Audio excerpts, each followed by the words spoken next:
All right, so getting into it today, we're going to be doing a deep dive on Mary Shelley's Frankenstein. Yeah. I think most people probably know the basics of the story. Right. Like they've at least seen, a movie or something. But today we're going to go a lot deeper than that. We really want to look at some of the bigger questions this book makes us ask. Yeah, definitely. I think Frankenstein is one of those stories that really sticks with you and makes you think about things in a new way. Yeah, and we're using the Global Gray 2024 edition, just, in case you want to follow along. Great edition. Yeah. All right, so where should we even begin with this one? I think what's really interesting about Frankenstein is the way that Shelley uses the structure of the story itself to kind of mess with our expectations. Right from the beginning, we're not even getting Victor Frankenstein's story directly right. We're getting it through the lens of Captain Walton's journal entries. Oh, that's so true. And Walton himself is this really fascinating character. I mean, he's this driven explorer. He's lost in the Arctic. He's desperate for some kind of connection. You can feel the isolation just sort of seeping off the pages. Absolutely. He's completely obsessed with the unknown. And then suddenly he stumbles upon Victor Frankenstein. Mm-hmm. And think about this. Shelley could have just started the story with Victor's backstory, but she chooses to introduce him to us through Walton's perspective. And Walton is already, like we said, obsessed with the unknown. He's already predisposed to be completely captivated by Victor, and he is.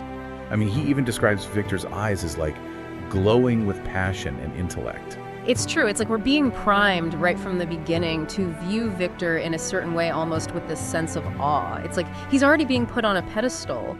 But why is that so important, setting it up that way? What do you think? Well, I think it makes his downfall that much more tragic.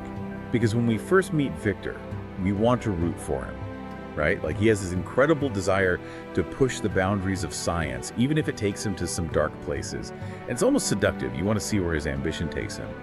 But that initial sympathy that Shelley sets us up with, it really makes us question our own judgment later on, as Victor's choices become more and more ethically complicated. Oh, absolutely. Because when Victor actually starts telling his side of the story, you do get so caught up in his ambition and his thirst for knowledge. And then of course he has that line where he talks about how one man's life or death were but a small price to pay for the kind of discoveries he's chasing. Exactly. And that line is so key because Victor genuinely believes he's justified in his actions.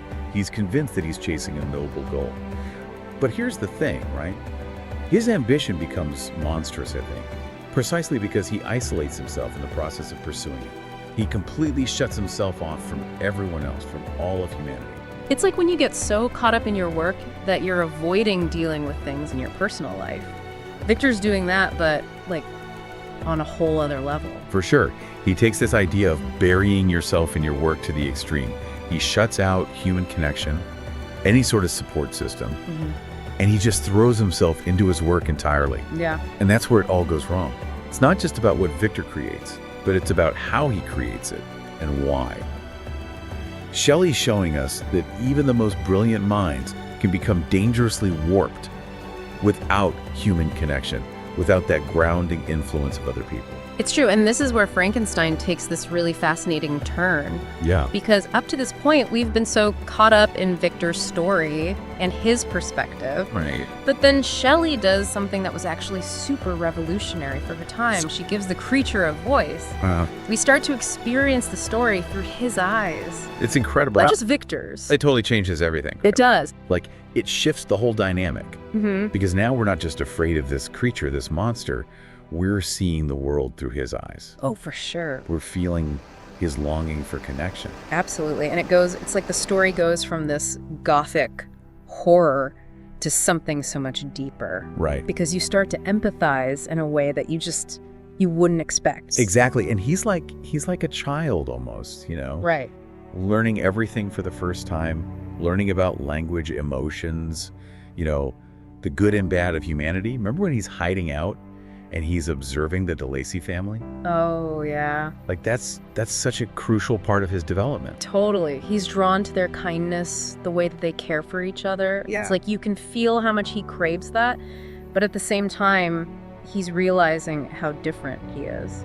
Right, and that's where I think Shelley really drives home the tragedy of his existence. Yeah. Because, like, when he finally learns about social hierarchies, the way society values some over others, he has this realization. It's like this gut punch moment. He says, a man might be respected with only one of these advantages, but without either. He was considered, except in very rare instances, as a vagabond and a slave, doomed to waste his powers for the profits of the chosen few. And what was I? Oh, that line gets me every time. It's just like, he's finally understands the rules of the game, and he realizes he's been dealt the worst possible hand. Totally. And like, no wonder he's filled with this like despair and rage after that. Exactly, and it makes you question, right? Oh, 100%. Like, who's the real monster here? Right. Is it the creature who's been driven to despair by his existence and society's rejection? Or is it the society that rejects him based solely on his appearance? Like, they don't even try to understand him. Right, and that's such a powerful question even today, right? About prejudice. Oh, absolutely. About what we deem monstrous in the first place. For sure. And then you add on this whole other layer of Paradise Lost that Shelley kind of weaves into the story. Oh, yeah. And it adds this whole other dimension to it, doesn't it? Definitely. Like, the creature finds Victor's journal. He reads Paradise Lost. And he sees this parallel to his own creation. Oh, totally. And it makes him question, like, the very nature of being created and abandoned. Yeah, because both the creature and Adam are these creations, right? They're yearning for a place in the world. Right. But their outcomes are so vastly different. I mean, Adam had a companion. He had, like, a paradise to live in. He had guidance from his creator. The creature, he's got none of that. Just, like, abandonment and fear from the moment he opens his eyes. Exactly. And, like, I think that comparison really highlights the power of nurture versus nature. Like, Shelley's almost arguing that the capacity for good or evil isn't inherent, right? Right. It's shaped by the world around us, the way we're treated, the opportunities we're given or denied. So we have Victor's relentless ambition. Right. That ultimately leads to isolation. And this creation that he just abandons out of fear. Right. And then we're given this whole other perspective of the creature's own journey. Yeah. This, like, you know, desire for connection that's constantly met with rejection. Right. And then ultimately a descent into this, like, rage and thirst for revenge. It's like they're two sides of the same coin in a way. Both victims of circumstance, but also architects of their own misery. And this is where, like, you know, Frankenstein really gets under your skin. You know what I mean? Totally, yeah. Because it's not this clear-cut, you know, good versus evil kind of story. It's you know, it's about the consequences of our actions, and are they really our actions if it's, you know? It's true, and I think what's really interesting is, you know, the way that Shelley portrays Victor's response to the tragedy that unfolds, you know, because instead of trying to understand his creation, you know, instead of taking responsibility for what he set in motion, he basically becomes consumed by this desire for revenge. You know, he chooses destruction over connection. Yeah, and it's brutal. Like, when he learns about William's death, Right. It's not even grief, you know, it's just this, like, ice-cold fury. Right, he's totally shut off. And there's, you know, there's that chilling line. Yeah, where he says, "But now, as soon as the horses arrived, I hurried into a cabriolet and bade farewell to my friend." Like, he is just completely shutting himself off from any sort of empathy. It's like he's the victim, you know, in his own mind. Totally. Even though, like, he put this whole thing into motion. Exactly. It's like he's so blinded by his desire to obliterate this creature that he can't see. Like, he's becoming a monster himself in the process. You know? 100%, yeah. They're both driven by this, like, all-consuming rage at this point, both blind to any other way forward. Yeah, and so that brings us to that, you know, final scene in the Arctic. Yeah. With Captain Walton, you know, he finds the creature, and the creature's there mourning over Victor's body. It's such a powerful scene. Oh, it's so sad.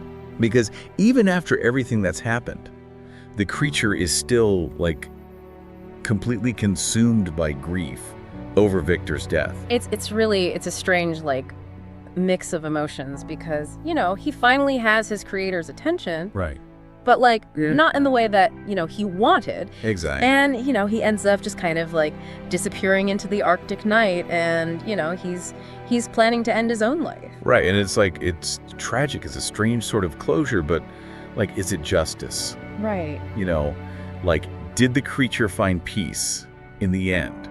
Or did he just find a different kind of isolation, a different kind of suffering? Shelley doesn't offer us any easy answers. She just leaves us with that question. Yeah, it's the kind of story that just kind of sticks with you. Totally. You know, it makes you wonder, like, what would you do if you were in Victor's position? Knowing what we know now, would you have tried to, like, help the creature? Or would you have tried to destroy him? And, you know, it makes you think about how we deal with, like, the consequences of our own actions in the real world. You know, when we make mistakes, do we choose fear and anger? Or do we choose, like, you know, understanding and connection? So until next time, keep asking those big questions. Keep diving deep.